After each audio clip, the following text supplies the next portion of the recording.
सुल्तान नूरुद्दीन जंगी ईशा की नमाज पढ़कर सो रहे थे कि अचानक उनकी नींद खुल गई और उठकर बैठ गए। उनकी आंखों में आंसू थे। कहने लगे, मेरे होते हुए मेरे आका, मेरे नबी सल्लल्लाहु अलैहि वसल्लम को कौन सता रहा है? आप उस ख्वाब के बारे में सोच रहे थे जो मुसलसल 3 दिन से उन्हें आ रहा था, और फिर चंद लम्हों पहले उन्हें आया, जिसमें सरकारे मदीना ने 2 लोगों की तरफ इशारा करके बताया कि ये मुझे सता रहे हैं। अब सुल्तान नूरुद्दीन जंगी को सुकून कहाँ था। उन्होंने चंद साथियों और सिपाहियों को लेकर दमिश्क से मदीने जाने का इरादा किया। उस वक्त दमिश्क से मदीने का रास्ता 20-25 दिन का था, मगर आपने बगैर आराम किए यह रास्ता 17 दिन में तय कर लिया।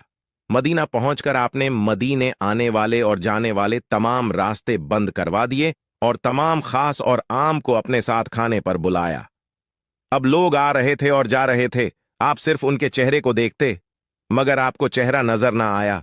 अब सुल्तान को फिक्र हो गई और आपने मदीने के हाकिम से फरमाया कि क्या कोई ऐसा है जो इस दावत में शरीक ना हुआ। जवाब मिला कि मदीने रहने वालों में तो कोई भी नहीं, हाँ मगर 2 मगरिबी मुसाफिर हैं जो रोजा ए रसूल के करीब एक मकान में रहते हैं, तमाम दिन इबादत करते हैं और शाम को जन्नतुल बकी में लोगों को पानी पिलाते हैं, और यह लोग काफी वक्त से मदीने में रह रहे हैं। सुल्तान ने उनसे मिलने की ख्वाहिश जताई। दोनों मुसाफिर बज़ाहिर बहुत इबादत गुजार लगते थे। उनके घर में था ही क्या, एक चटाई और कुछ जरूरत की चीजें। एकदम से सुल्तान को चटाई के नीचे का फर्ज हिलता हुआ नजर आया। उसने चटाई हटाकर देखा तो वहां एक सुरंग थी। आपने सिपाही को सुरंग में उतरने का हुक्म दिया।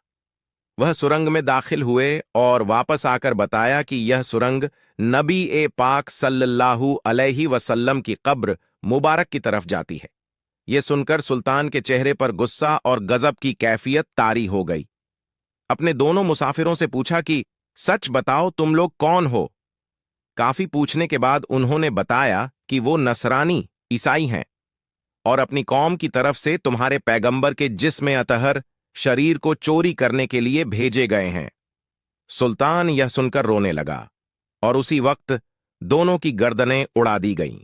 सुल्तान रोते हुए जाते और कहते जाते कि मेरा नसीब की पूरी दुनिया में इस खिदमत के लिए इस गुलाम को चुना गया। ऐतिहासिक फैसला इस नापाक साजिश के बाद जरूरी था कि ऐसी तमाम साजिशों को हमेशा के लिए खत्म कर दिया जाए। सुल्तान ने इंजीनियर बुलाए और कब्र मुबारक के चारों तरफ खंदक खोदने का हुक्म दिया, यहां तक कि पानी निकल आए। सुल्तान के हुक्म से वहां पर बड़ी खाई बना दी गई और उसमें पिघला हुआ शीशा भर दिया गया। शीशे की खंदक और खाई आज भी रोजा रसूल सल्लल्लाहु अलैहि वसल्लम के गिर्द मौजूद है।